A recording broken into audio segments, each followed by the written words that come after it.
Irmãs queridas, irmãos queridos, eu vos saúdo em nome de nosso Senhor Jesus. Hoje, nesta segunda-feira, já antevemos a data no próximo domingo do aniversário de Jesus. Vamos ter uma semana para preparar o nosso presente, mas esse presente está aqui no coração de cada um de nós, que vamos oferecer esse presente a Jesus espiritualmente, colocando-nos de joelhos aos pés, num sentimento de humildade muito grande, de reverência, de respeito e entregar. Preparemos esse coração com muito amor, com muito carinho, com muita ternura, com muito amor de solidariedade, com muito amor de misericórdia, como ele nos ensinou. Mas vamos começar o nosso trabalho de hoje, Evangelho segundo o Espiritismo, de Allan Kardec, capítulo 19, quando nós temos aqui a fé transporta montanhas. E temos o livro Jesus, o Evangelho, à luz da psicologia profunda, da veneranda benfeitora Joana de Ângeles, na página 165. Portanto, nós vamos começar aqui com a parte do capítulo 19, do item 1, da parte final do item 1, quando Jesus diz: pois em verdade vos digo, se tivesseis a fé do tamanho de um grão de mostarda, diríeis a esta montanha, transporta-te daí para ali, e ela se transportaria, e nada vos seria impossível. Isso está em Mateus, capítulo 17, do versículo 14 ao versículo 20. Vamos agora para o item de número 2, quando Allan Kardec esclarece: as montanhas que a fé desloca, no sentido moral, são as dificuldades, as resistências, a má vontade, os preconceitos, o interesse material, o egoísmo, a cegueira do fanatismo e as paixões orgulhosas.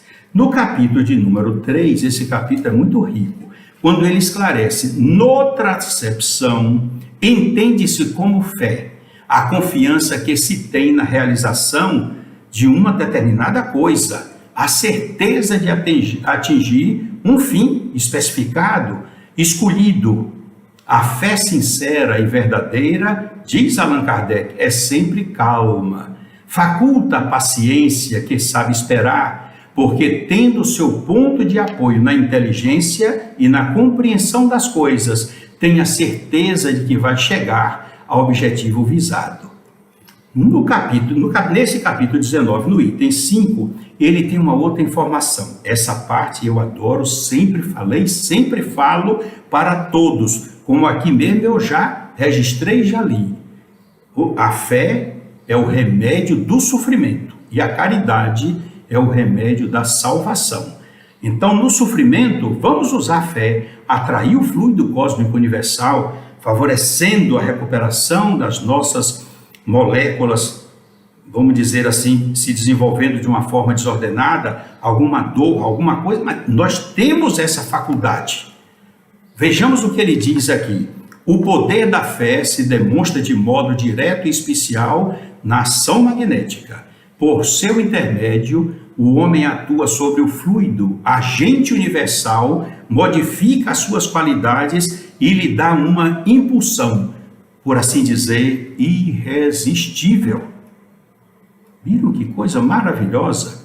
Vamos agora observar aqui a Bíblia Thompson, que nós utilizamos para os nossos estudos, que ela é muito facilitadora de nós encontrarmos as informações. Temos aqui Lucas, capítulo 8, versículos 40 a 48, que tem o título A Mulher que tinha um fluxo de sangue.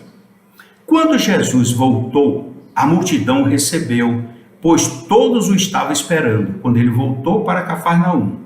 Ora, um homem chamado Jairo, chefe da sinagoga, chegou a prostrar-se aos pés de Jesus, rogando-lhe que entrasse em sua casa, porque tinha uma filha única, de quase 12 anos, que estava à morte. E indo Jesus, a multidão o apertava. Aqui o evangelista Lucas diz: apertava a multidão.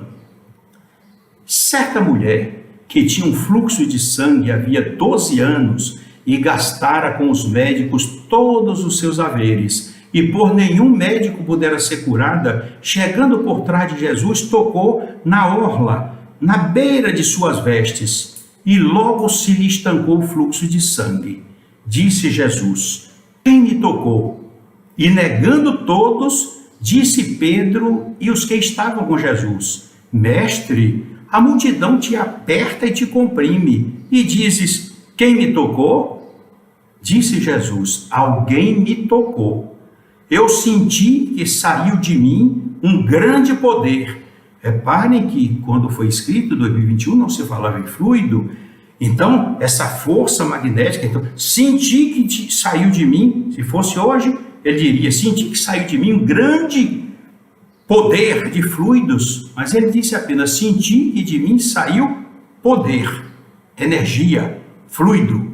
Então, vendo a mulher que não podia se ocultar, aproximou-se de Jesus tremendo e, prostrando diante de Jesus, declarou a ele, diante de todo o povo, por que lhe havia tocado e como ela ficara curada.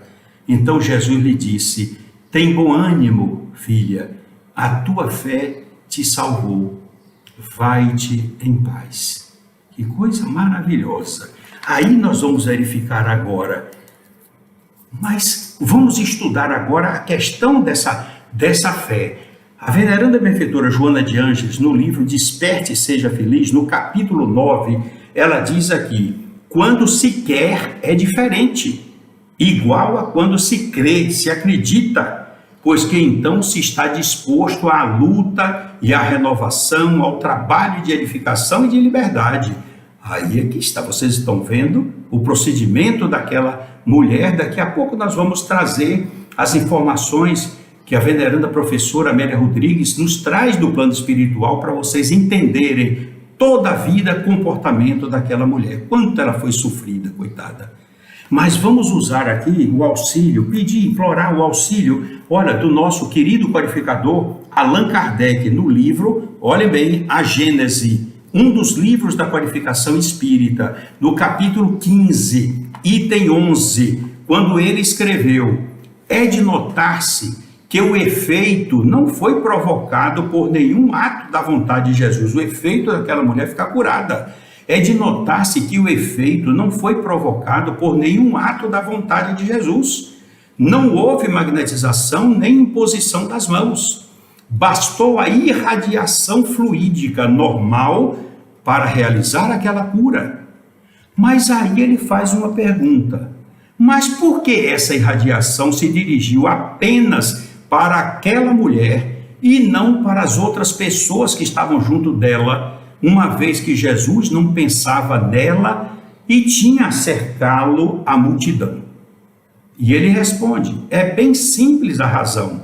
O fluido foi atraído pelo desejo ardente, pela confiança, numa palavra, pela fé da doente. Razão, pois, tinha Jesus para dizer: tua fé te salvou. Mas aí agora vamos ver, o que é que salvou? Por que ele não disse curou? Ele disse salvou.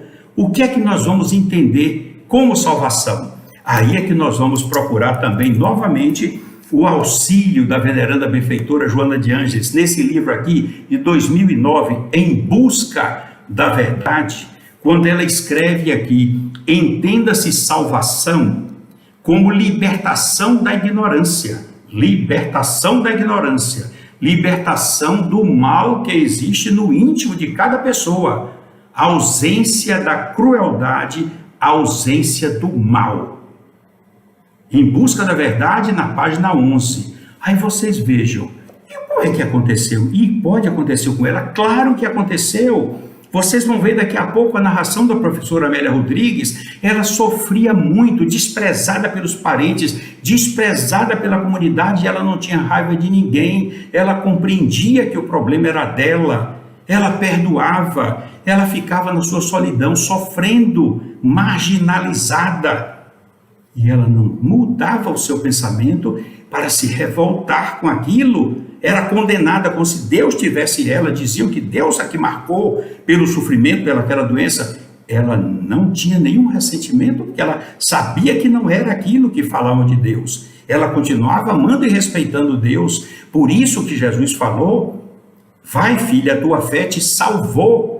Porque ela estava liberta da ignorância. Ela salva, ela ia procurar outros caminhos. Que caminhos? Seguir Jesus. Mas espera, eu não quero adiantar nada. Vamos chegar na hora da professora Amélia Rodrigues. Mas vamos continuar aqui. Joana de Ângeles nos fala aqui em Dias Gloriosos. É outro livro maravilhoso aqui, Dias Gloriosos, no capítulo número 7, na página 66, quando ela escreve: olha que coisa interessante.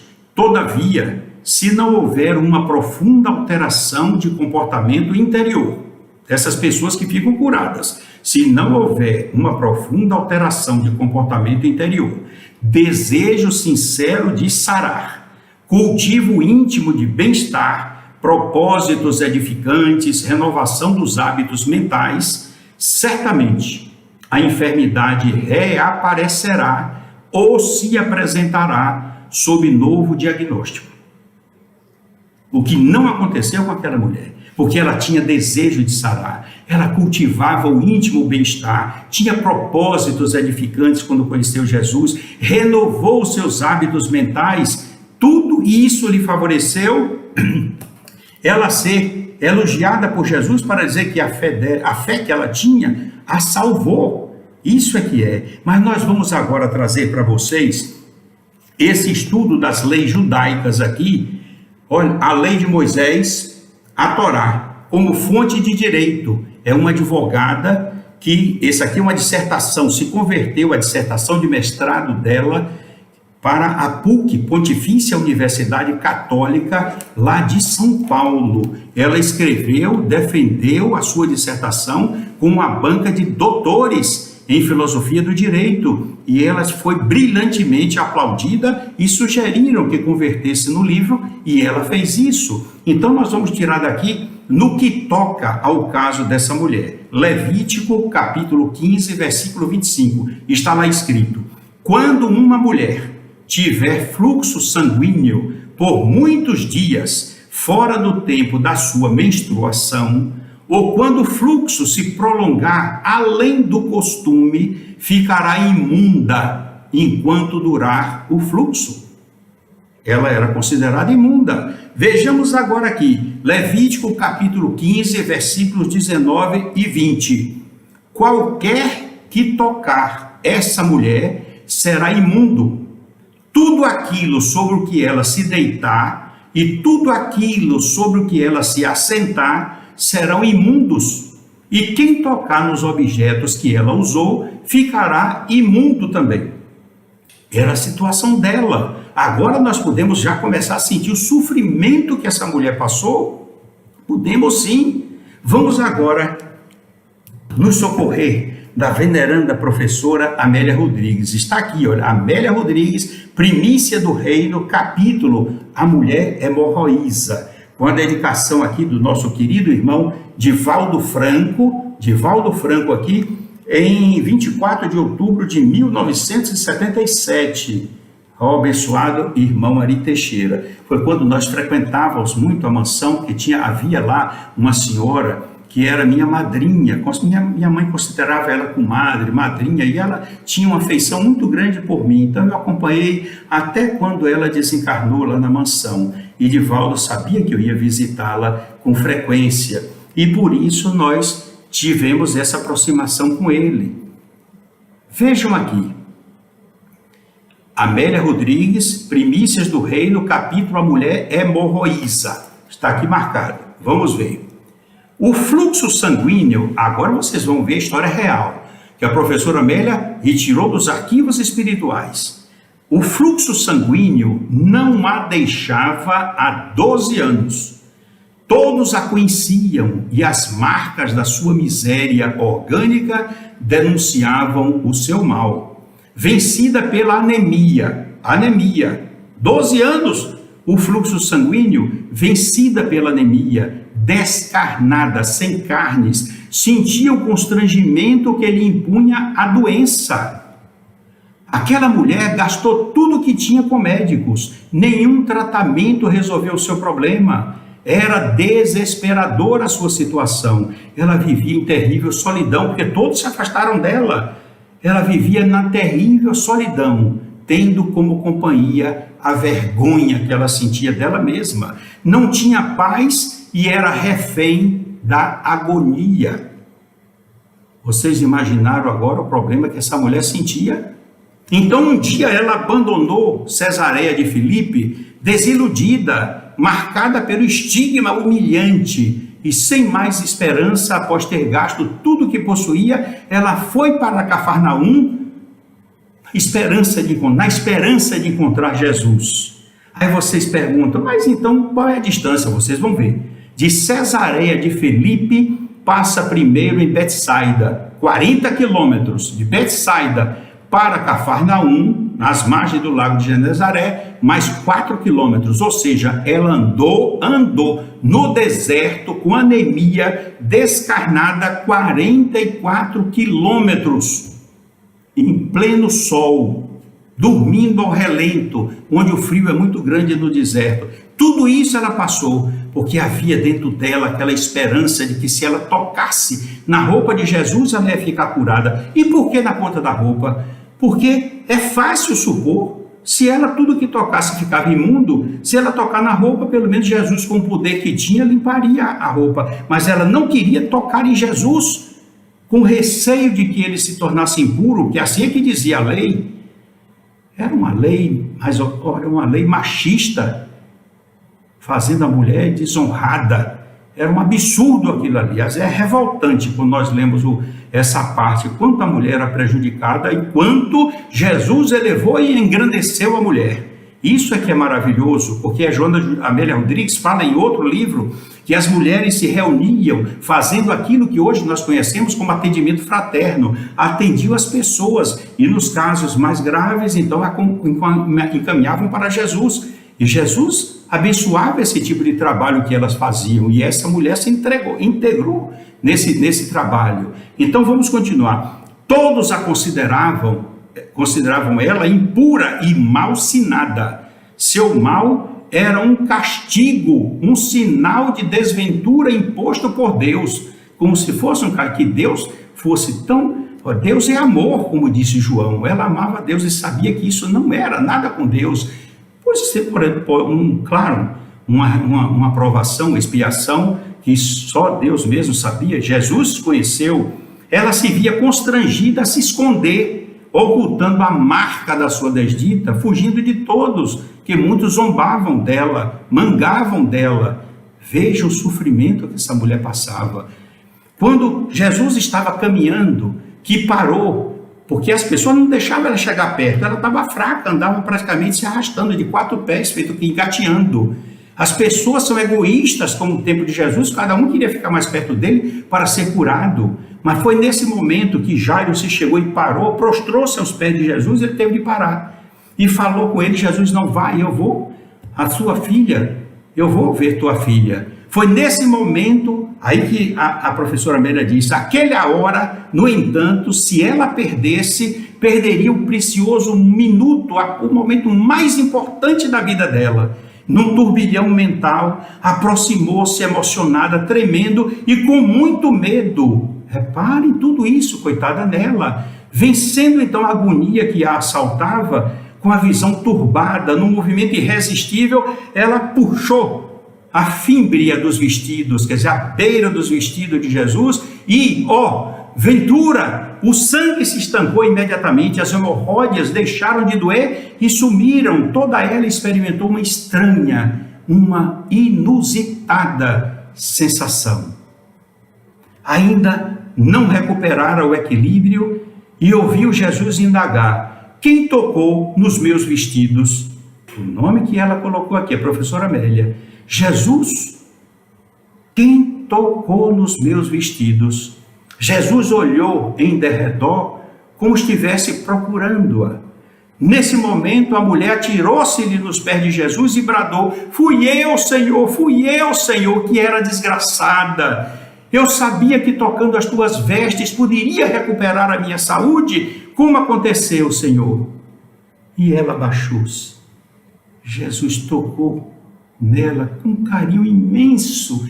Ela sentiu aquela ternura envolver todo o seu ser e ouviu de Jesus dizendo: filha, falou com ternura e bondade. A tua fé te salvou.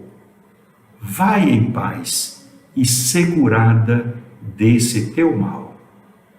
Ela ficou imóvel no chão, vencida pela gratidão, em lágrimas de júbilo, adorando Jesus se o pudesse, enquanto a multidão acompanhou Jesus para a casa de Jairo. Ela ficou sozinha no caminho, lágrimas de alegria, de felicidade. Era uma outra pessoa. Depois de conhecer Jesus, continua a professora Amélia, depois de conhecer Jesus, ela encontrara a vida. Estar longe de Jesus significava perder a vida. Necessitava abandonar tudo e seguir Jesus. Despediu-se dos parentes que antes a detestavam, a repudiavam, mas ela foi lá se despedir, viram? Ela não guardava mágoa nem rancor de ninguém. Por isso que Jesus disse que a fé que ela tinha salvou-a. Não tinha mal nenhum dentro dela. Ela foi se despedir dos parentes que antes a detestavam e foi ao encontro de Jesus. E desde então ouvia todas as suas pregações na beira do mar, perdida na multidão. Ela estava ali, escutando Jesus, acompanhando.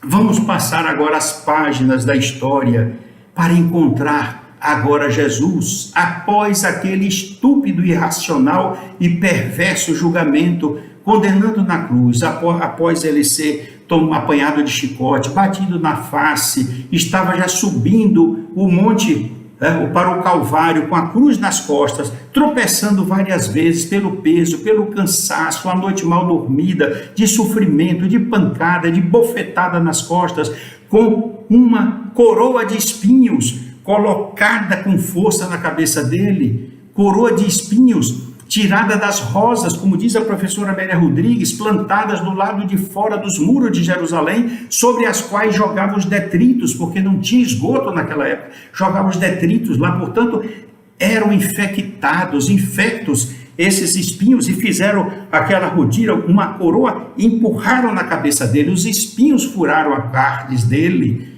e tiveram de um dia para o outro, a infecção tomou conta. Jesus estava muito sofrido, e ela, uma das mulheres que acompanhava Jesus de perto, por isso que vocês vão saber o nome dela. Jesus era acompanhado por essas mulheres. E aí, lá adiante, repare o que aconteceu, como a professora Amélia nos diz aqui no livro. Eu vou observar aqui, eu já conheço o texto, mas para não ser alterado pela minha emoção, nós vamos acompanhar o que ela diz aqui. Subitamente, Jesus escorregou e caiu. Ela não se conteve, tomou de uma toalha alvíssima de linho que trazia com ela e correu ao encontro dele. Envolveu a face de Jesus ensanguentada e dorida naquele linho branco e enxugou a face carinhosamente. Ele olha para ela com aquele olhar de ternura imensa. Olhou demoradamente naquele átimo de segundo. Vejam bem, ele olhou demoradamente naquele átimo de segundo. Os lábios entreabertos nada dizem. Ele está sem forças. Mas ela ouve, porque ele fala pelo pensamento e ela compreende no coração. Ela ouve, porém, no íntimo do coração, a voz dele dizendo, como antes: vai em paz, filha. Lembrar-me-ei de ti. E o que é que acontece? Quando ela se levanta naquele momento, ela mostra o pano de linho marcado com a imagem dele, pintada a imagem de sangue, de lágrima, de suor. E ela mostra aqui a toalha de linho, dessa forma, e todos ficaram surpresos, porque o rosto de Jesus estava ali, como se tivesse sido pintado naquele tecido. Agora você sabe o nome dela, Verônica, que foi posteriormente canonizada pela Igreja Católica. é a Verônica. Viram a história como é linda, maravilhosa? Portanto, nós vamos agora para a epístola do apóstolo Tiago e vamos verificar aqui o que é que diz no capítulo 2, versículo 17. A epístola do apóstolo Tiago. Assim também a fé, se não tiver obras, é morta em si mesma. No capítulo 2, versículo 26, ele volta a se referir: assim como o corpo sem o espírito está morto, assim também a fé sem obras é morta. Vocês estão vendo? Muita gente diz: eu tenho fé em Deus, eu tenho fé nisso, eu tenho fé naquilo. E o que é que faz de bom, de útil para o próximo? Nada. Por isso que ele diz: a fé sem obras é morta em si mesma.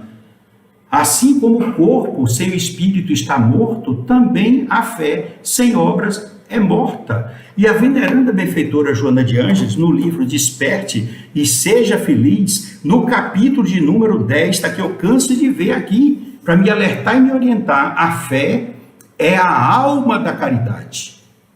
Que sentido mais lindo que está aí, vocês podem ver. E vamos concluir, meus queridos irmãos, com primícias do reino. No capítulo A Mulher Hemorroísa, essa parte eu já tenho no coração, já tenho na memória. Apenas um parágrafo. Jesus estava erguido na cruz. Ponto. A ex-mulher hemorroísa desceu o monte e saiu a servir Jesus com aqueles que o amavam. Mas servir Jesus como? Servir Jesus cumprindo aquele que ele disse em Mateus capítulo 25, versículos 31 e seguintes. Todas as vezes que vocês fizerem algo a qualquer um destes mais pequenos, é a mim que eu considero que vocês fazem. Então Jesus estava erguido na cruz. Ela desceu o monte e saiu a servi-lo com aqueles que o amavam, com todos aqueles que amavam Jesus, e começaram a fazer as obras que a fé recomenda. Que o querido Mestre de Nazaré nos abençoe. E eu peço ao querido Mestre Jesus que ilumine os corações de todos vocês, para que tomem como exemplo sempre a lição dessa mulher hemorroísa, contada com detalhes pela professora Amélia Rodrigues, faz vocês sentirem quanto ela sofreu, quanto foi desprezada, quanto foi amargurada, abandonada, e no entanto ela andou 44 quilômetros com uma anemia, já sem carnes, já na busca dos caminhos de Jesus, lá engatinhando, mas a sua fé dizia: se eu tocar pelo menos nas suas vestes, eu ficarei curada. E assim, meus queridos irmãos, aconteceu. É preciso que nós façamos isso, tenhamos sempre na nossa mente a oportunidade de servir a Jesus, mas demonstrar a nossa fé diante das dificuldades, diante das nossas dores, diante dos nossos sofrimentos, sabermos atrair o fluido cósmico universal, o fluido vigoroso que nos dará saúde, como aquela mulher fez, para que possamos recuperar a saúde, porque o corpo é um instrumento de trabalho do Espírito, é um instrumento nosso, precisamos dele para as realizações que nos comprometemos no plano espiritual no passado. Que Jesus nos abençoe, que faça conosco o que fez com aquela mulher, desde que o nosso procedimento seja o semelhante a daquela mulher, para dizer para nós: filho, filha, a tua fé te salvou, vai e ser curado ou ser curada desse mal. Que Ele nos abençoe, que os queridos irmãos executores da tua vontade nos ajudem, nos sustentem na nossa caminhada, para que jamais desfaleçamos, que nos momentos de fraqueza, lembremos-nos daquela mulher que andou 44 quilômetros no deserto, com anemia, descarnada, sem alimentação, mas a sua força de vontade e a sua fé era tão grande que fê-la chegar junto a Jesus, ser reconhecida, porque Jesus nem a viu antes na multidão, como Allan Kardec falou na Gênesis, nem sabia da existência dela, mas compreendeu a saída daquele fluido forte, vigoroso, aquele poder, como disse Jesus, que saiu dele e que curou aquela mulher. Que ela, rica de fé, nos transfira esse exemplo para nós todos, para que sejamos assim ricos de fé, de coragem, para que jamais nos afastemos das pegadas de Jesus, que possamos usar o nosso coração, abrindo o nosso coração para oferecer o nosso patrimônio, o patrimônio da nossa paz, da nossa alegria, do nosso conhecimento, envolvendo todos com os nossos conselhos, as orientações, transcrevendo do Evangelho aquilo que Jesus nos fala, para que as outras pessoas também sigam o exemplo daquela mulher hemorroísa, como nós devemos seguir também. Que a nossa Mãe Maria Santíssima nos envolva a todos nesse momento que antecede a data representativa do nascimento de Jesus, seu Filho.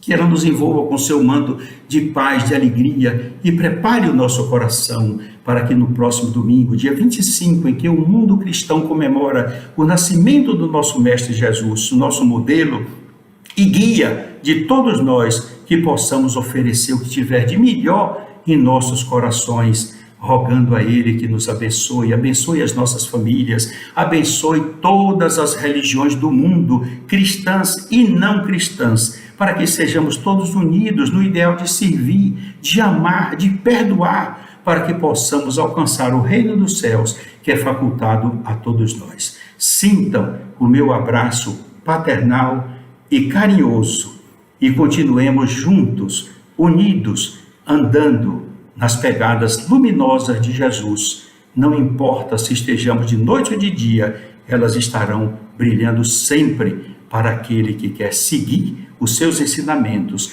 e exemplificar, como ele o fez, todos aqueles ensinos para o engrandecimento de nosso e de todos os corações que se aproximarem de nós.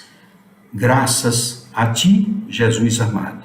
Graças a ti, Mestre querido. Graças a ti, Irmão maior, depositamos aos teus pés os nossos corações reconhecidos e gratos pela oportunidade de recebermos tantos conhecimentos e informações de luz. Obrigado, Jesus. Paz, Senhor, para todos nós. Que assim seja.